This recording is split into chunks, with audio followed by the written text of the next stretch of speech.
Wondering what's next in your business or personal life? Welcome to Success to Significance, Life After Breaking Through Glass Ceilings, a podcast dedicated to helping you with all of life's challenges, discoveries, and opportunities. Whether you're seeking a new career, retirement, or simply wanting to make an impact in your community or the world. Join Jen Du Plessis and her guests as they explore how to start, what to do when you're in the thick of a change or growth, and how to leave a mark in this world after breaking through your next achievement. You are moments away from the aha you've been seeking. Hey everyone, welcome back to this episode of Success to Significance. I'm your host, Jen Du Plessis. I want to first say thank you. Thank you so much for taking time out of your busy day to listen in, to learn about how you can break through your glass ceilings. And as what I always do is bring someone on that has a ceiling that she's broken through.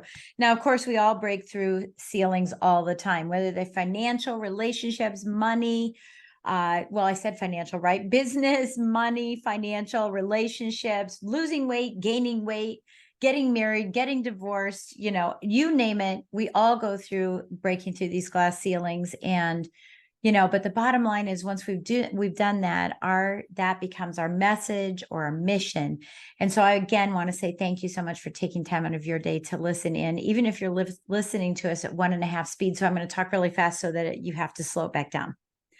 That said, I'd like to introduce. I talk fast too, and then I'll have to slow it down because I'm from New York and I can talk really fast. Right. Well, and I'm from Virginia, and we're all East Coasters, so that's what happens. There you go. We're just fast talkers. So anyway, I'd like to introduce you to Iris Goldfeder. She is a longtime entrepreneur. She has over 25 years in success in the digital marketing field. And before coming back to focus on Gas Stove Creative, which we're going to talk about why you named it that way, she was the co-founder and managing director of strategy. And once you look at the show notes, everybody, you'll look at how that is spelled, because I first looked at it and thought, it's another word that I've got to find out how to pronounce it. And then I looked at it and went, oh my gosh, it's just strategy, virtual marketing. Yep. And she's very involved in a lot of nonprofits, not-for-profits, charity events. I'm passionate about a lot of social issues and giving back to her community. And when she isn't doing all of this, she's a professional musician, which I didn't know. I was actually a guest on her show, and I can't wait to, or will be. I can't remember. We had a meeting, but I can't remember what it was about. Yeah. And I can't wait to ask you about that because I'm a musician as well. And she loves spending time with her amazing wife, Heather. And according to her, the crazy pups, Skylar and Piper, which I've heard barking in the background here and there, on our calls. Her passion is to help her clients grow their businesses. And her motto is, I meet you where you are. She firmly believes that if you're not online, you're not an option to anybody. And I totally agree. So welcome to the show, Iris. We're happy to have you here. Thank you. I am so happy to be here. Okay, so I have some very quick questions. So let's start with Gas Stove Creative. Where did that come from? Because that's a ceiling that we all have to break through if we're business owners, is what in the heck is the name I'm going to give to my crazy company here? So it started because my last name is Goldfeder. I had a partner 10 years ago. His last name began with an S, and my wife's last name begins with a C. And I knew the C was going to be creative. I mean, that to me was a no-brainer, right? Because of what we do, but we couldn't figure out what to do with the G and the S. Right. And we spent probably about 10 hours online, back and forth, phone calls, online, and trying, what the hell are we going to do? And then I was like, at 11 o'clock at night, and probably 4 glasses of wine in at that point, I was like, Gas Stove Creative, now we're cooking.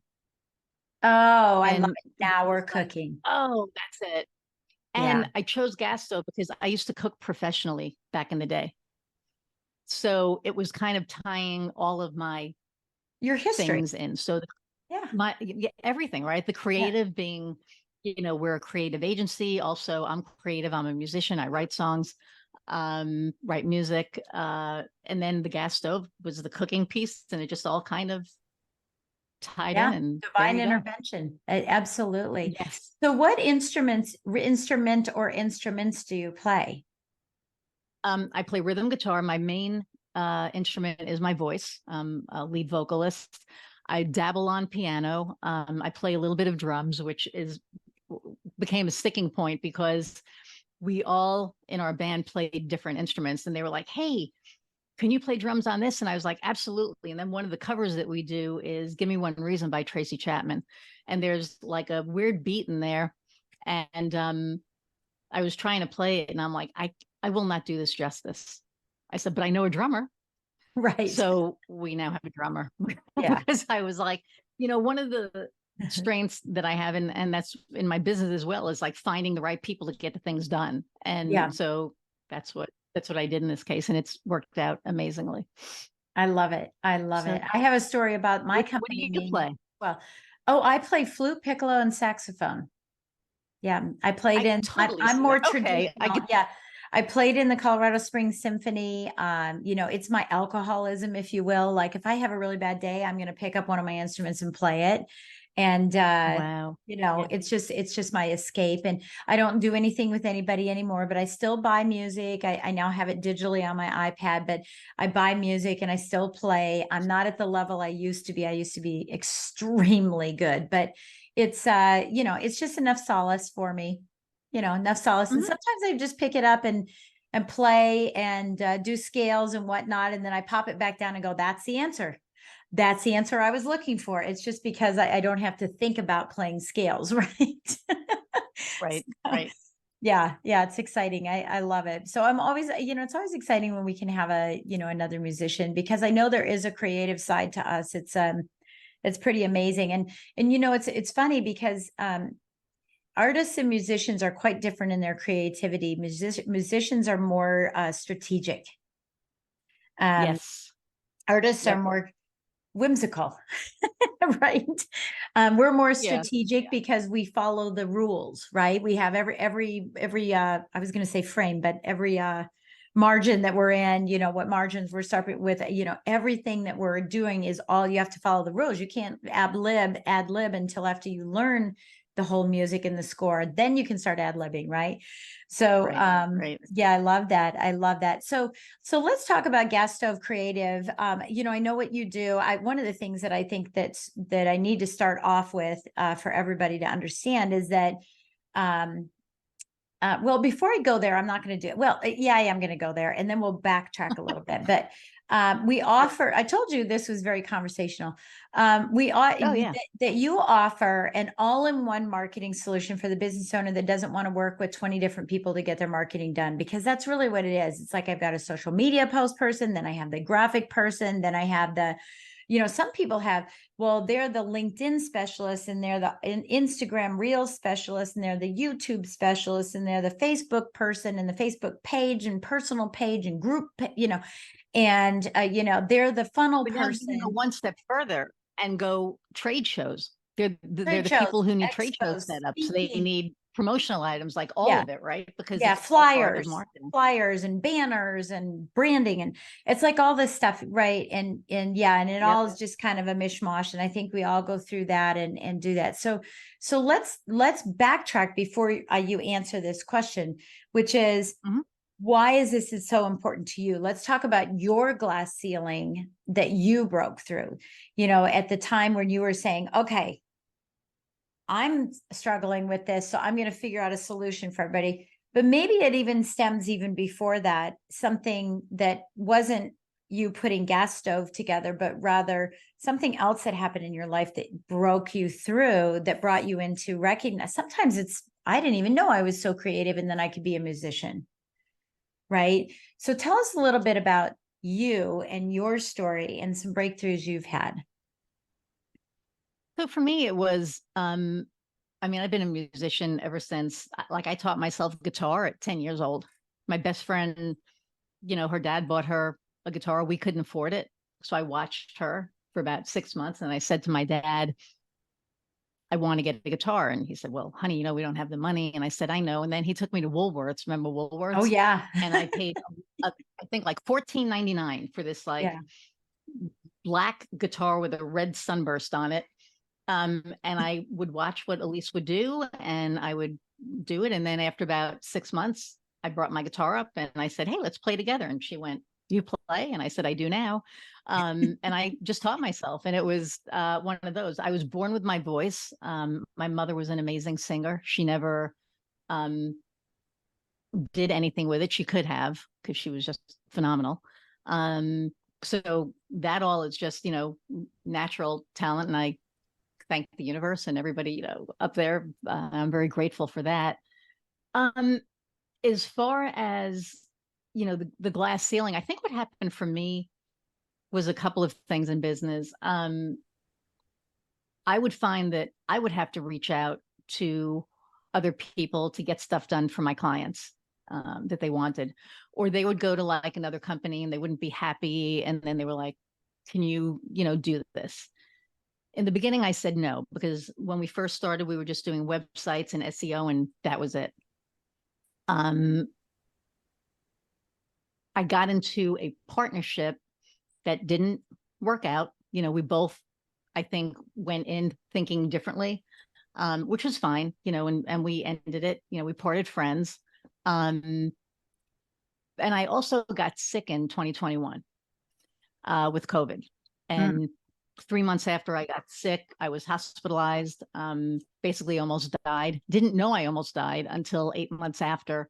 And then I was given a mostly clean bill of health a year later. And when I found out that I was going to live, because normally you get sick and, you make a bucket list, right?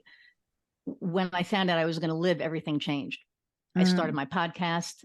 I looked at my business. I was like, okay, what does this really need to look like? Yeah. And then I ended up getting a client who was a bank who needed everything. They needed, like promotional items and TV commercials and media buying and like all these things. And I was like, oh yeah, I know how to do all of it. So I put this together and I just started kind of really going by the seat of my pants. And by February of this year, I realized that what we do is something that a lot of people need. They don't want to work with 20 different people. They just want like one point of contact to be able to get everything done. And when I realized that we were already doing that, it was one of those moments that was like, oh, this is what we're doing. All-in-one marketing solutions.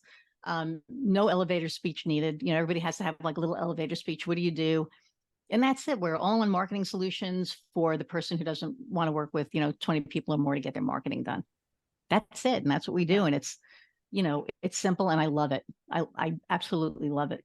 So I have a couple of follow-up questions to that, because I know someone listening is saying, okay, well, that sounds really good. What are you outsourcing some of these pieces, or have you hired these people that you have the control over them? So that's question number one. I do not have any employees, and I did that on purpose because I had employees and I had a huge project that was due and they quit right before it. And then I had to reach out to my network, and the people that the contractors that I know own their own businesses. They're the best of the best. And when that project went off without a hitch, I was like, that's it. No more employees. I'm going to work with all contractors. And it's been the best idea or the best thing that I've done because everybody gets the best of the best. And I basically manage the entire project and make sure that everything is working the way it needs to. Yeah. So that's a glass ceiling all by itself. What we have to understand about glass ceilings is that we don't just plow through them, right? And it's the same as if you were walking on ice, right? If you were walking on ice on a lake, it doesn't just break. There's cracks in it, right? There's cracks that make it weak and then it breaks. And that's the same thing with the glass ceiling, is that you were tapping up there and going, okay, so, I want to grow my business and I'm going to bring all these employees on, and then boom, a problem, right? And you're like, how do I get through this? And it hurts while you're going through it, right? There's all these kind of freaking out, right? Because this project was due in like 3 weeks and now I have nobody to finish it. And it was like, what do I do? And I am my wife calls me the planner of plans. I am a problem solver. I'm like the problem solver extraordinaire. If there is a problem or an issue, I figure it out. Yeah. Yeah. And that's exactly what, this is. And part of this too, then is, life after breaking through these glass ceilings is that we learn from that. And there's gratitude in it, right? I think a lot of people focus on gratitude being a positive, like, what am I grateful for today? I had food, whatever. And it's always the positive, which I think is great. And I look at that every single night when I journal, but I also look at the negatives, right? What went wrong today? Because there's gratitude in what went wrong. Because if, for example, oh my gosh, I had an event about a month and a half ago, and I had 180 people signed up for this virtual event. The link didn't work. The link didn't work. And we tested it, and all of a sudden it didn't work. And I had people texting me and emailing my team, and I was like, just forget it. Just cancel the whole thing. And we're just going to send an email out saying, hey, we had tech problems. We're really sorry. We want to have you come back in. We'll give you the recording free. We did all that. And then the next time that we had it, we only had 40 people show. And I was like crying. Well, I wasn't crying, but I was like, that sucks. Whoa, me, I'm horrible. Why didn't I figure this out? You guys. And I was pointing fingers at my team. Oh my gosh. But what the gratitude in it was, we changed our SOP, right? we created an email that goes out in the moment saying, hey, we're having technical difficulties. Use this one that we can at a switch, right? So there's gratitude in bad things that happen so that we can be grateful that they happen to fix things, to move us forward, to break through those ceilings. Yeah. Yeah. And so thank God, right? Thank God all your people quit. Yeah.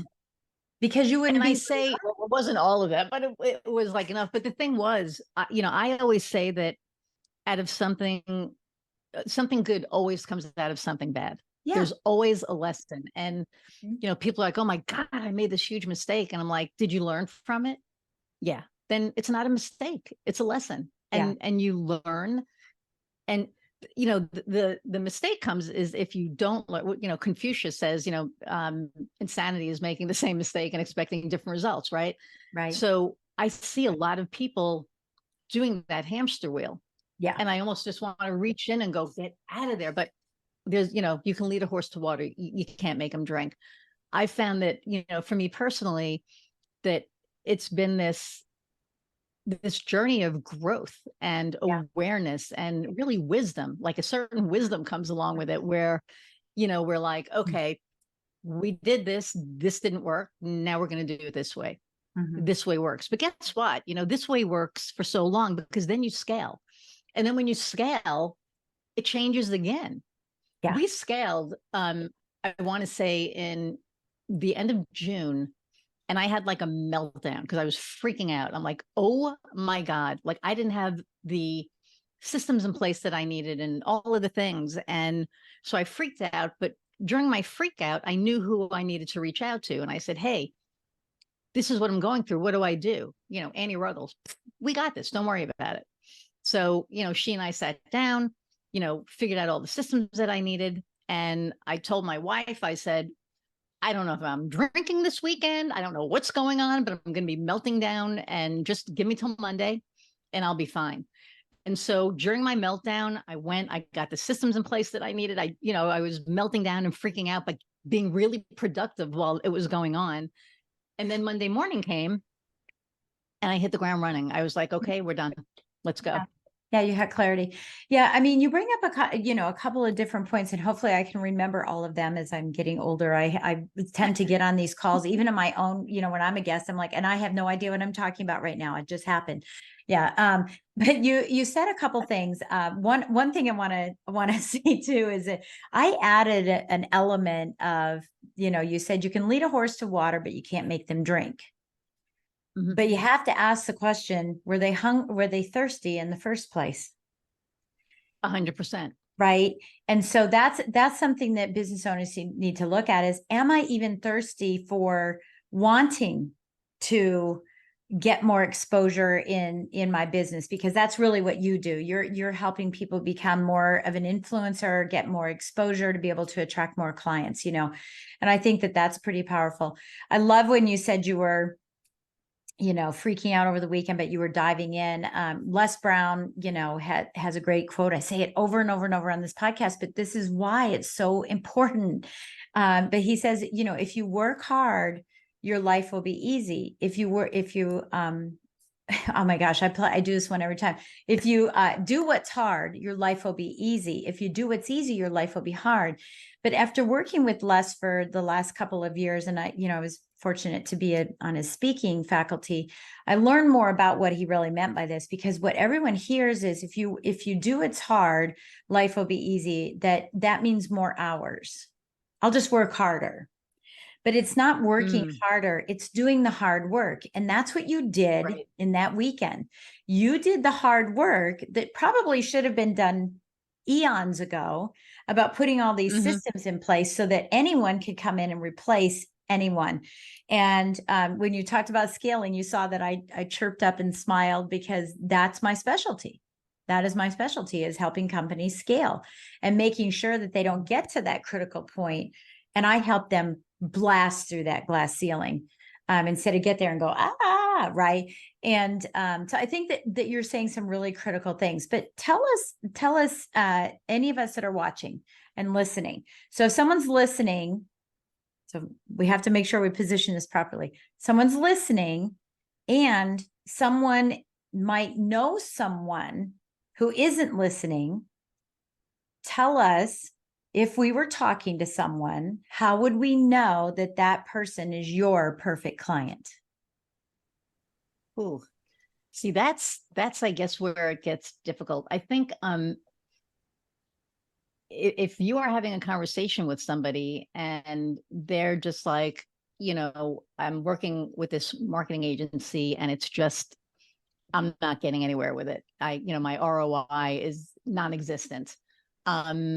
I'm working with, this person to do my marketing. I'm working with this person to do my website. I'm working with this person to get my promotional items or trade show setups. I'm working with this person to do a podcast. If you, hear people frustrated that they have to farm their stuff out to, 5 different, 10 different, 20 different people to get their stuff done, that's our ideal client, because we bring them in and we're like, okay, we got you. Don't worry about it. Tell us what you need. We lay out a plan and we get it done. Yeah, I love it. And I love asking that question, because it requires you to be so precise in what you're doing. So anyone who's listening goes, hey, well, that's me. That's me. Or, hey, it used to be me. It's not me now. Or it isn't me yet. They don't even know it's coming. Right. Or I just heard somebody. So I'm going to be an I just heard a friend say it. And that's why I asked it in 2 different ways, because maybe they can say, hey, you need to get a hold of Iris to be able to take care of, these problems. So, okay, that sounds wonderful. Thank you so much for sharing that. Can you tell us a story as we finish up our time together today? We're winding down, is a story about a past client. Now, by the way, I don't ever call them past. I call them alumni, because alumni come back and they tell everybody about you. Yes. A past client is PASSED. We tend to go, oh, I don't work with them anymore, so they've passed away. And I don't call them and I don't engage with them. Right. But, someone that but I'll call PAST, a past client you worked with, a client that you're working with now, or a client that you're about ready to have a meeting with and you're hoping to engage with. Tell us a little bit about what their problem is and what you're trying to, or going to be solving for them specifically. So, I had a client who will be coming back to me probably next year, and that's another story. But he had a few problems. His marketing materials were awful. He had them done by a company up in Chicago, and he said, hey, here's my brochure. And I said, oh, when did you print this? And he said, because it literally looked like he printed it off of his printer. So that was one piece that he needed. Yeah. And I'm very transparent. Like, I don't hold anything back. I'm very honest. Um, and he had no web presence. His website was terrible. And he just didn't know how to get himself out there. So we sat down and, we knew that we were going to be redoing all of his, his logo was great, but everything else around it wasn't. So we were going to, redo all of his marketing materials. We were going to, redo his website. We were going to help him with his online presence because, locally he had none. He had a website, but just because you have a website doesn't mean you have an online presence. And Right. I think what a lot of people don't realize is that, your website is where everybody goes.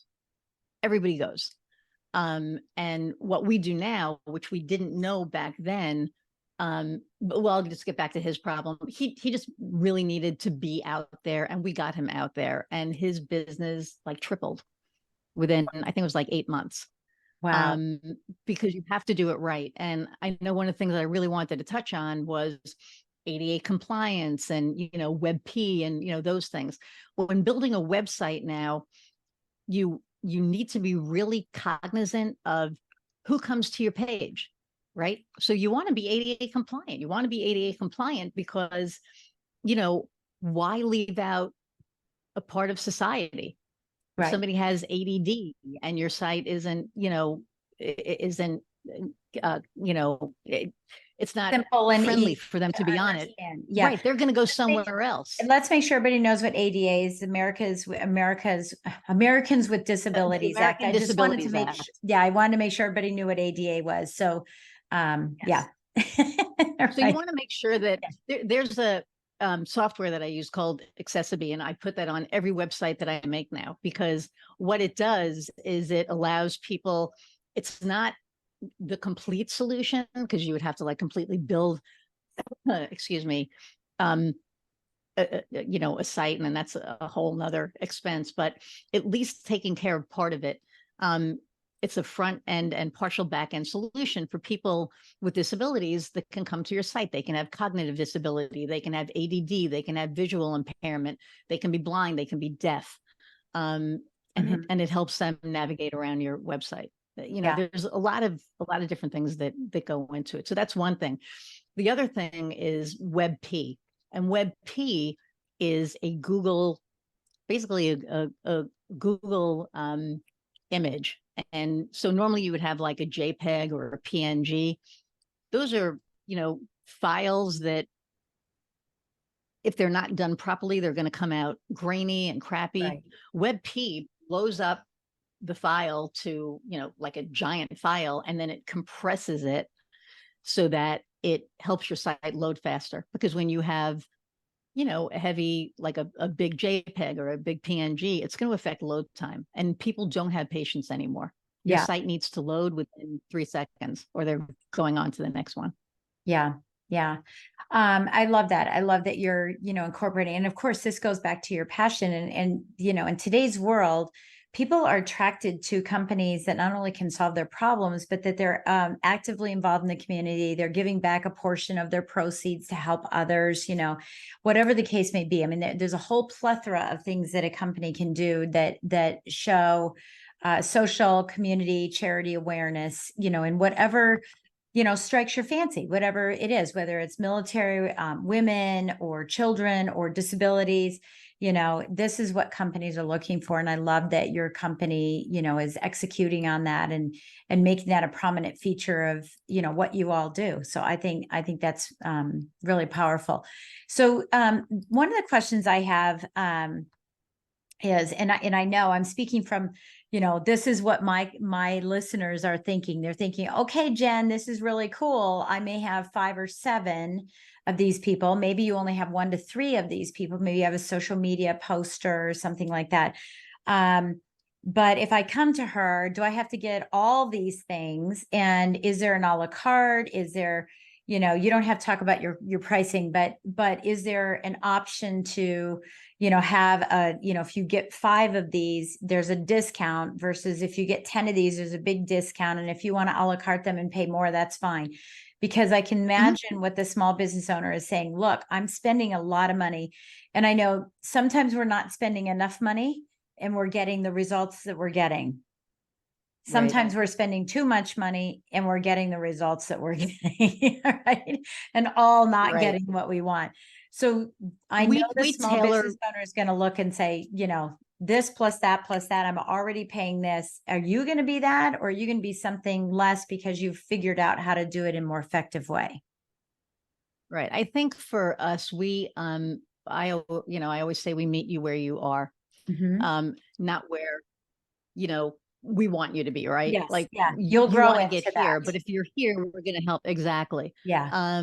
So we tailor all of our marketing solutions to the client. So it's whatever they need. And we choose that together. So it's not, I don't have like a giant package or a smaller medium package. I don't have packages. I just have, let's look at what you need, and we kind of piece it together and go from there. I love it. I love it. And I think that's important for me to ask that question so that people aren't hesitant to call you, because now what they'll want to do is give you a call and say, "Ooh, now I want to have a conversation with you." So, all right. So let's talk really quickly about your podcast. Yes. My passion project, which we talked about earlier. Yes. In the green room. In the green room. Yes. It's called Gas Stove Creative Presents the Cookbook: Recipes for Success in Business and Marketing. And it's about entrepreneurship. It's about the journey to entrepreneurship. And we all have a road that we were on, right? And the journey wasn't always smooth. So we talk about all of it, the good, the messy. And I think for me, the messy is really where I'm passionate about, because everybody thinks entrepreneurship is like, oh, you started your business and you're an overnight success. Yeah, a 10-year overnight success. It takes time, right? And everybody's journey is different. And that's what my audience has really been looking forward to. Is it used to be strictly about, entrepreneurship and what made you become an entrepreneur and what advice do you have? And I still ask those questions. But before we get into that, I really get into the person, their personal journey, what it means to be where they are now and what it took to get there. And it's awesome. I love it. Each journey is different. I've learned so much from my guests, and vice versa. And my audience is, learning as well. So yeah. Yeah, I know. I love it. Okay. So I just checked my calendar. So I'm going to be on your show. November 8th is when we're going to record. November 8th.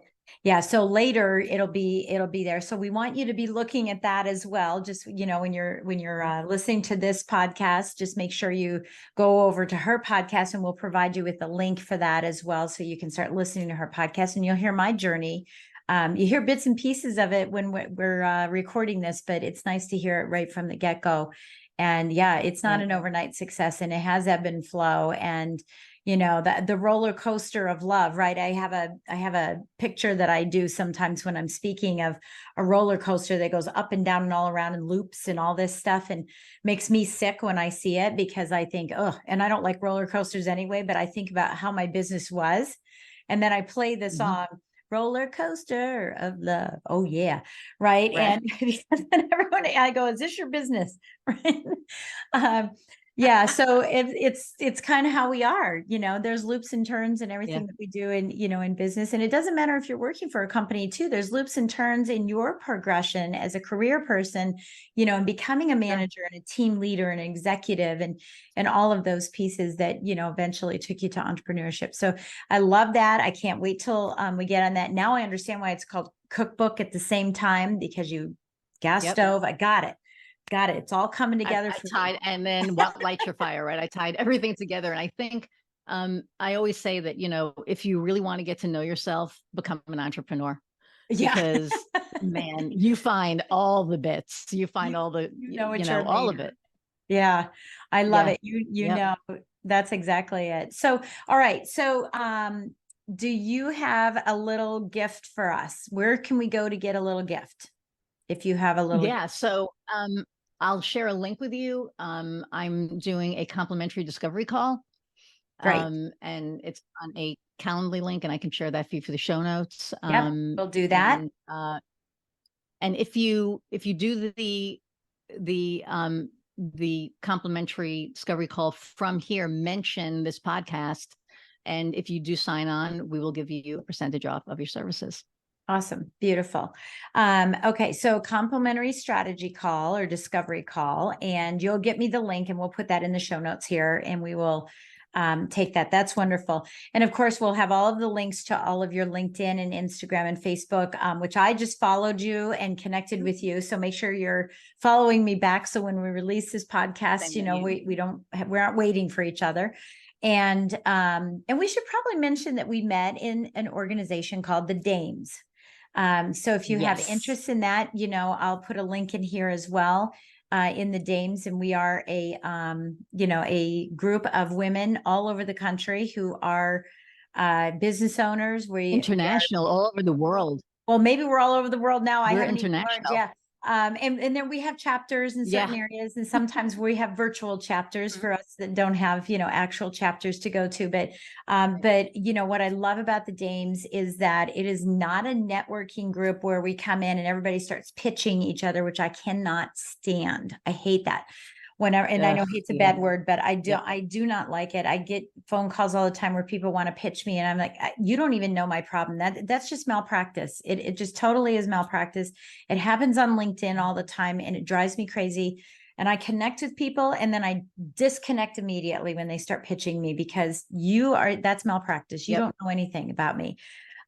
So that's what I love about the Dames. We're there to help each other, and we're there to help each other rise up and support each other. And so we'll put the link in there too, if that's something that, if you're a woman and you're in business and you want to be surrounded by other women that are there to support you and connect you and cross-pollinate, this is a great organization for you to be part of. So I'm so blessed that I met you there, Iris. And thank you so much we've had a couple of conversations. We're going to continue to have conversations. I love what you're doing.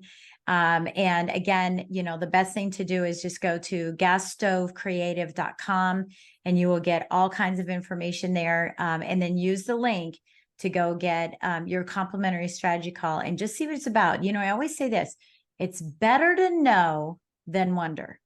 And right now you're wondering. Yes. Right. So find out. And if it's a yes, great. And if it's a no, great. Maybe you know somebody else. Maybe somewhere down the road, you'll come back. It's always good to take action. So with that said, thank you, Iris, for being such a great guest. I appreciate your insight. Thank you for having me on. Yeah, and I love your story as well. So thank you for sharing that with us. And for you listening, thank you again for taking time out of your day. Please take this moment, use that thumb, scroll down to the bottom, give us a great 5-star review, and write something great about what you heard that Iris gave you, whether it's a quote or a lesson learned or anything that you heard today on the show.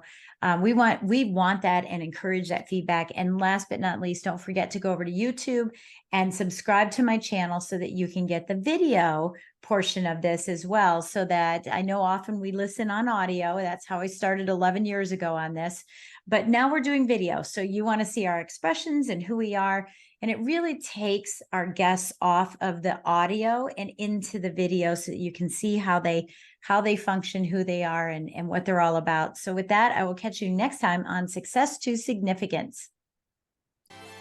You've been listening to Success to Significance with Jen Du Plessis, the #1 podcast for people wanting to give more value and make an impact. Loved this episode? Be sure to subscribe right now at www.jenduplessis.com/S2S for more stories, strategies, and thoughts to help you gain significance and success. And if you like what we're doing, don't forget to give us a rating and review so we can continue to bring you the best content possible. Join us next week for another breakthrough episode. Thank you for listening.